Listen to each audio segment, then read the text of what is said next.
आज हम बात करेंगे स्क्वाट्स के बारे में।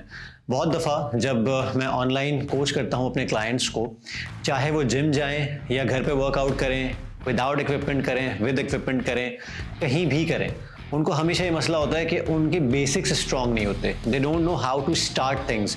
90% ऑफ द केसेस में मेरे पास वो लोग आते हैं जो 40s, 50s, 60s में होते हैं, उनका बहुत कम से कम एक्सपीरियंस होता है वर्किंग आउट का। और अगर इस सारी उम्र में अगर आप किसी को वर्कआउट की तरफ लेके जाते हैं तो मेरी हमेशा कोशिश होती है कि कोई ऐसा रूटीन ना दिया जाए जो कि उनके लिए डुएबल ना हो, मतलब आहिस्ता आहिस्ता प्रोग्रेस करें हम। तो इसलिए आज मैं आपके लिए मैंने डिसाइड किया कोई ऐसी सीरीज़ बनाई जाए जो आपको हेल्प आउट कर सके बेसिक चीज़ों को एड्रेस करने में। फॉर एग्जाम्पल स्क्वाटिंग, जो उठक बैठक होती है। बहुत दफ़ा हमारे यहाँ लोग उठक बैठक नहीं कर पाते, स्कूल में बहुत की होती है हम लोगों ने, लेकिन अब नीज़ के वो हालात नहीं होते, जॉइंट्स के वो हालात नहीं होते कि हम दोबारा वो स्क्वाट्स प्रॉपर्ली कर सकें। और वैसे भी बहुत ज़्यादा 99% ऑफ द केसेस मैंने देखा जब भी मैं उनसे कहता हूँ कि स्क्वाट करें तो एग्जीक्यूशन ही ख़राब होती है। तो इस वीडियो का मकसद ये है कि हम इसको 1-2 पार्ट्स में डिवाइड करेंगे, जिसमें पहले मैं आपको फॉर्म बताऊंगा, इसकी एग्जीक्यूशन बताऊंगा, फिर उसके बाद को जो मोबिलिटी के इश्यूज़ हैं आपके, उसके लिए कुछ प्रोग्रेशन ड्रिल्स वगैरह होंगी, और इस तरह हम कंक्लूड करेंगे इस वीडियो को ताकि आप सही तौर पे समझ सकें कि without any equipment, without anything. अब आप देख सकते हैं मैंने सिर्फ अपना एक ट्राउज़र और टी शर्ट पहनी हुई है। There is nothing around me, मतलब बिल्कुल बेयार व मददगार, और बिल्कुल निहत्ता मैं वर्कआउट कर रहा हूँ, क्योंकि हमारे बहुत दफ़ा एक्सक्यूजेज होते हैं कि यार हमारे पास मैट नहीं है, हमारे पास ये नहीं है, वो नहीं है। इसके लिए आपको कुछ नहीं चाहिए। So let's start. सबसे पहले मैं आपको बताऊंगा स्क्वाट की फॉर्म क्या होनी चाहिए। देखें, मैं आपको साइड से दिखाऊंगा। अगर आप जब भी स्क्वाट करते हैं, बहुत दफ़ा लोग गलती ये करते हैं कि वो स्क्वाट के लिए ना वो ऐसे नीचे आते हैं। इसका मतलब ये है कि सबसे पहले वो अपने घुटने आगे लेकर आ रहे हैं। इन एडिशन टू दैट घुटने अंदर कोलैप्स होते हैं। ये दोनों चीज़ें बड़ी डेंजरस हैं आपके घुटनों के लिए, ख़ास तौर पे अगर आपको पहले ही नीज़ में इशू है। तो इसके लिए एक बहुत फंडामेंटल मूवमेंट है जिसे कहते हैं हम हिप हिंज। जिस तरह हम दरवाज़ा खोलते बंद करते हैं तो वो हिंज से खोलता बंद होता है, ना दरवाज़ा टेढ़ा होता है ना दीवार टेढ़ी होती है, लेकिन वो जो क्रक्स है, वो जो जंक्चर है बेसिकली, उसमें मूवमेंट आ रही होती है।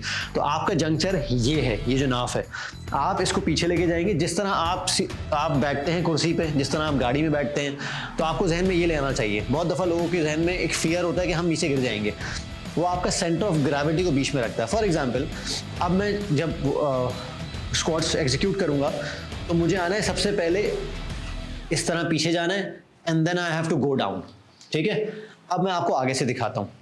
सबसे पहली बात तो ये ध्यान में रखिएगा कि आपके जो टोज हैं, आपके जो फीट हैं, वो शोल्डर विड्थ अपार्ट होने चाहिए, बहुत ज़्यादा बाहर नहीं, बहुत ज़्यादा अंदर नहीं। जब आपने इसको शोल्डर विड्थ अपार्ट रख दिया, जितने आपके शोल्डर चौड़े हैं उतना आपने पैरों को रख लिया। अब हल्का सा टोस को हल्का सा आउट करना है, मतलब 20 to 30 डिग्री इतना आउट करना है। ये आपको आसानी पैदा करता है आपकी नीज़ की फंक्शनलिटी, नीज़ की मोबिलिटी में, नीज़ की मूवमेंट में, वरना आपके नीज़ अंदर कोलैप्स होते हैं। यहाँ से आपकी नीज़ फॉलो करेंगे इस टो को, इसका मतलब है नीज़ बाहर जाएंगे, बाहर की तरफ जाएंगे, सीधे नहीं आएंगे ताकि कोलैप्स ना हो। ठीक है, जैसे फॉर एग्जांपल मैं आपको अभी यहाँ बताऊँ तो मेरे नीज़ बाहर की तरफ जा रहे हैं, जिसकी वजह से स्टेबिलिटी आ रही है। अब यही चीज़ मैं आपको साइड से दिखाऊं तो हाथ मैंने इसलिए ऐसे किए हैं कि मेरा जो चेस्ट है वो आउट रहे और मेरी अपर बॉडी स्ट्रेट रहे, और जब मैं अपने हिप्स को पीछे लेके जा रहा हूँ तो थोड़ा बैलेंस रहे मेरी बॉडी में। अब आप खुद देखेंगे कि देखें, दूसरी चीज़ ये है कि नीज़ आपके टोस से आगे आ सकते हैं, दैट्स ओके। देखिए, ये भी एक मिथ है कि बाहर नहीं आने चाहिए, ऐसा कुछ नहीं है। अब आप जब नीचे जाएंगे तो सबसे पहले मैंने अपने चेस्ट को आउट किया, कमर को स्ट्रेट किया। सबसे पहली मूवमेंट मेरे हिप्स पीछे गए, हिप्स पीछे गए, एंड देन मेरे नीज आउट, ये, और यहाँ पे आ गई स्टेबिलिटी। अब मैं यहाँ पे अपने आप को होल्ड भी कर सकता हूँ। द स्क्वाट्स आर स्टेबल, ठीक है, और मेरा सेंटर ऑफ ग्रेविटी जो है वो इंपॉर्टेंट है, वो मुझे बीच में ही रखा हुआ है, ना मैं आगे आ रहा हूँ ना पीछे आ रहा हूँ। मुझे डर नहीं पीछे गिर जाऊँगा ना आगे लुढ़क जाऊँगा। इसके लिए एक बहुत इंपॉर्टेंट एलिमेंट ये है कि जो आपके फीट हैं, आपके जो पैर हैं, वो ट्राइपॉड फीट होने चाहिए। इसका मतलब ये है कि आपके पैर की हील, आपकी ये आपका अंगूठा और आपकी ये पिंकी फिंगर, ये तीनों ग्राउंडेड होने चाहिए। इसका मतलब ये है कि जब भी आप स्क्वाट्स करें तो you have to push yourself up with the whole feet, specially the heels. क्योंकि अगर आप देखें, मैं फॉर एग्जांपल अगर ऐसे आऊँगा नीचे तो सबसे पहले मेरी हील्स उठेंगी और मैं ऐसे स्क्वाट कर रहा हूँ। तो सबसे पहले मैंने अपने जो नीज़ हैं उसको ओवरबर्डन किया, अपने हील्स को ऊपर लाया, और मेरा सेंटर ऑफ ग्रेविटी भी वॉबली है, मैं आगे गिर रहा हूँ कभी पीछे गिर रहा हूँ। या दूसरी सिचुएशन ये होती है, बहुत पीछे आने की वजह से मैं अपने ये पंजे उठते हैं और मैं पीछे गिर रहा होता हूँ। जब आप इसको ज़मीन में गाड़ देंगे, this is the right word. ज़मीन में बिल्कुल उसको स्क्रू कर देना है, अपने घुटनों को, पिंकी फिंगर को और अपने हील को, और आपको इमेजिन करना है कि यार आपने फीट से ना पकड़ा हुआ है अपने फ्लोर को। अब आप इसको जहन में रख के अपने हिप्स को पीछे लेके जाएंगे, चेस्ट को आपने आगे करने के लिए हाथ आगे किए और फिर नीचे आएंगे। आप खुद देख सकते हैं मेरे पैर ना पीछे से उठ रहे हैं ना आगे से उठ रहे हैं, और मैं स्टेबल हूँ। दूसरी चीज़, ये जो क्लू है, ये जो क्यू है जो मैंने अपने हाथ आगे किए हैं, ये इसलिए है कि अगर मैंने आपको ये बोला हुआ है और आपको ये पैरेलल टू द ग्राउंड है, आपको इसको बहुत कॉन्शियसली पैरेलल ही रखना है। जैसे फॉर एग्जांपल नीचे आऊँगा तो ये पैरेलल ही होने चाहिए। बहुत दफ़ा मैंने ये भी देखा है कि इस क्यू देने के बावजूद भी लोग ऐसे आते हैं, ये गलत है। बेसिकली क्यू दिया ही इसलिए कि आपका जो टॉर्सो है वो स्ट्रेट रहे, ठीक है।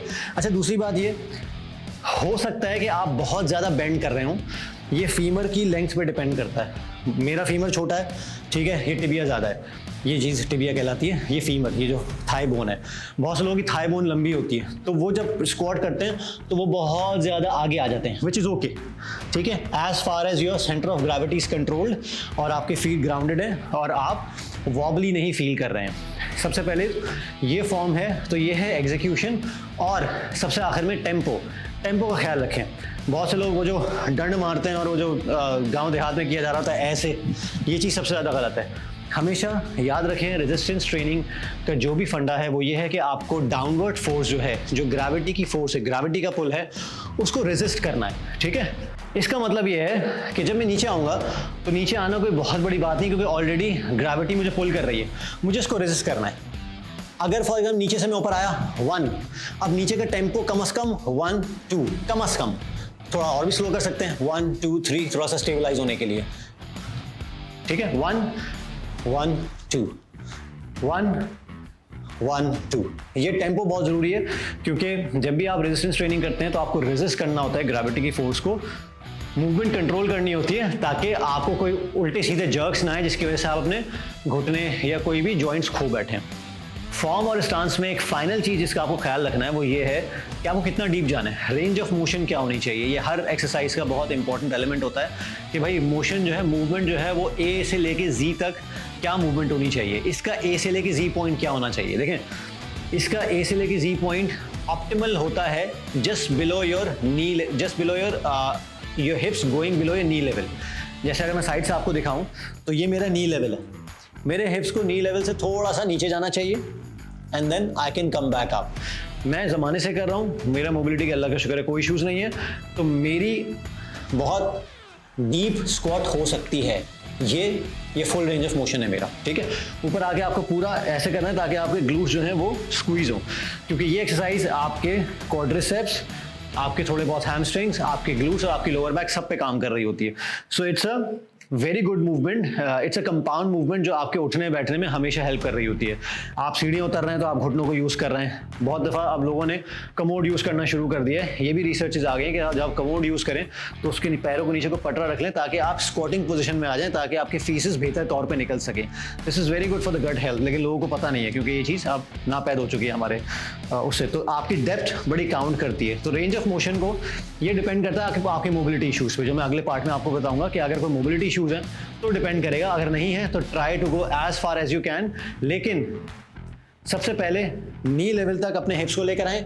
अगर ये आपके पास हो सकता है, नॉर्मल है, कोई मसला नहीं है। फिर उससे नीचे जाके देखें आप, जस्ट योर नी लेवल से हिप्स नीचे तक, और अगर और हो सकता है तो ये प्रॉपर आपकी रेंज ऑफ मोशन है। अगर नहीं हो रहा तो आप कम से कम नी लेवल से ऊपर रहें। ये आपके पार्शल हैं, ये पार्शल्स हैं। तो एक्सक्यूज़ कोई नहीं है, भले आपकी इंजरी हो, कुछ भी हो, you have to make sure कि आप उसके इर्द गिर्द का ब्लड फ्लो जो है वो बेहतर रख रहे हैं, ताकि आपके नीज जो हैं वो अच्छी तरह रिकवर भी हों अगर किसी इंजरी के तौर पे गुजर भी रहे हैं तो। अब बात करते हैं पार्ट 2 की, जिनके मोबिलिटी इश्यूज़ हैं, वो स्क्वाट्स नहीं हो रहे, किसी भी तरह उन्होंने कोशिश कर ली है, तो किस तरह इसको स्टार्ट कर सकते हैं। देखिए, मैंने आपको पहले बताया कि आपको प्रोग्रेशन करनी है, स्टेप बाय स्टेप करना है। ये सबसे पहला स्टेप है, सबसे ईजी स्टेप है। आपने दीवार पकड़ लेनी है कोई भी, ठीक है। अब आपने इतना आगे आके अपने आप को असेस करना है, वही शोल्डर फीट स्टांस खोलेंगे आप, और फिर इतना असेस करना है कि आपके जो हिप्स है ना वो आपके नी से ऊपर हो, ठीक है। अगर आप यहाँ साइड में से भी देखें तो नी, ये मेरे नी के बराबर हिप्स आ गए, ठीक है। ये नी से ऊपर हैं थोड़े से।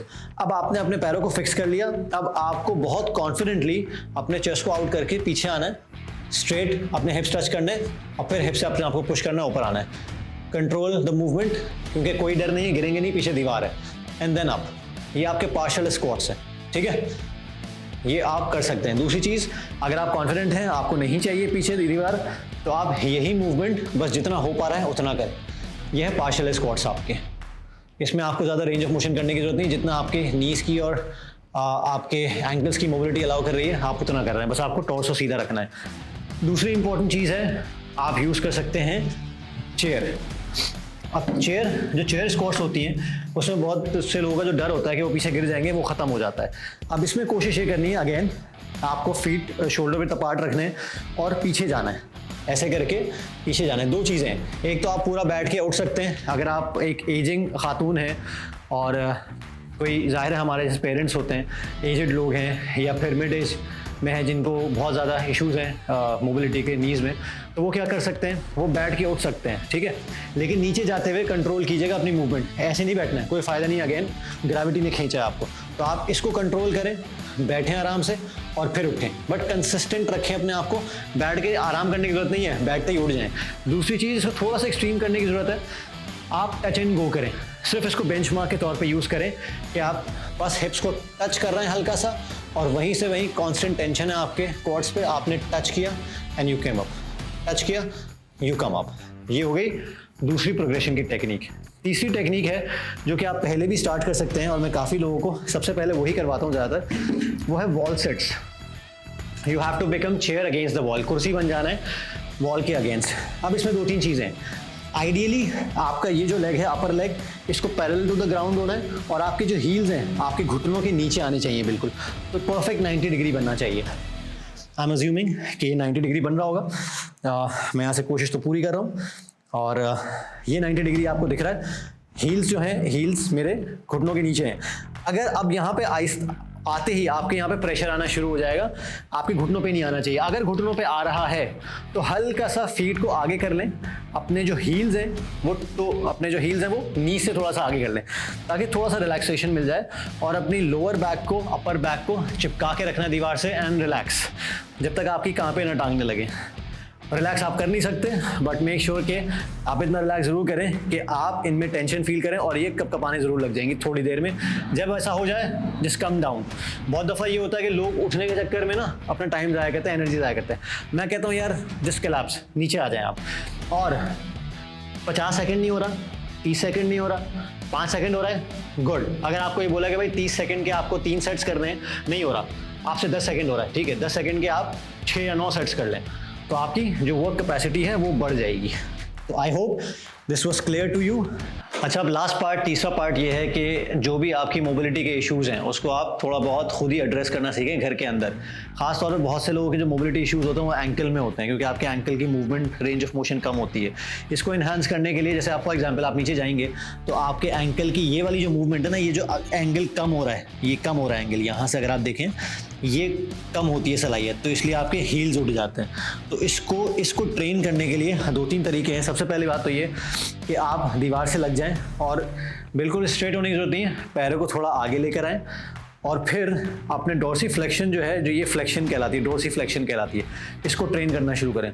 थोड़ा ऊपर करें और इसको होल्ड करें, और फिर नीचे हल्का सा टच एंड गो, होल्ड करें 1 2 3 seconds, touch and go 1 2 3 seconds. तो ये जो मूवमेंट है ये आप ट्रेन करना शुरू करेंगे, ताकि आपके जो एंगल का कम होना है ये ट्रेन होना शुरू हो जाए, ठीक है।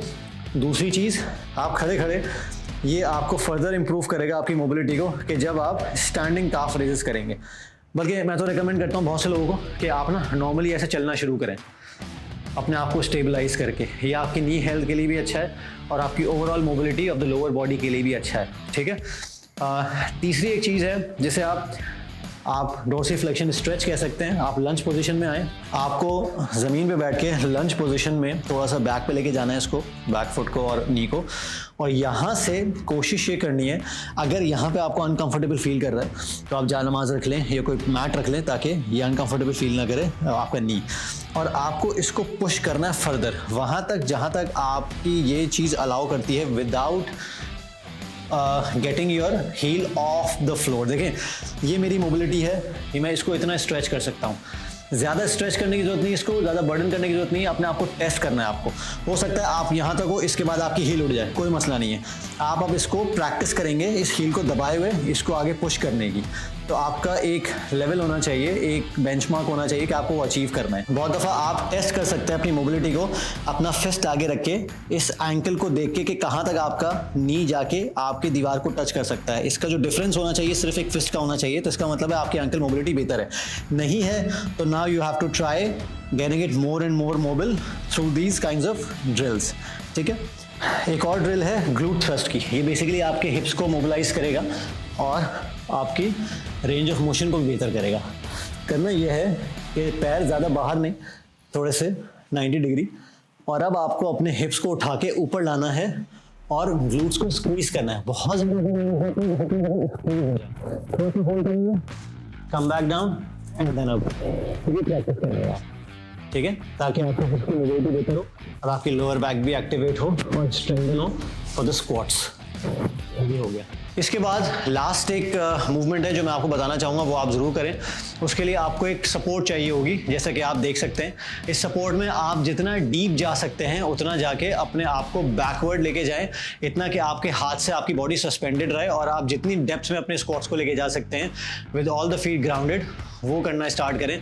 जितना ज़्यादा आप उसको होल्ड करेंगे उतना ज़्यादा आपकी मोबिलिटी बेहतर होगी। So this was all from my side. I hope कि आपको ये पसंद आई होगी। इस तरह की वीडियोस और मैं लाता रहूँगा और बनाता रहूँगा।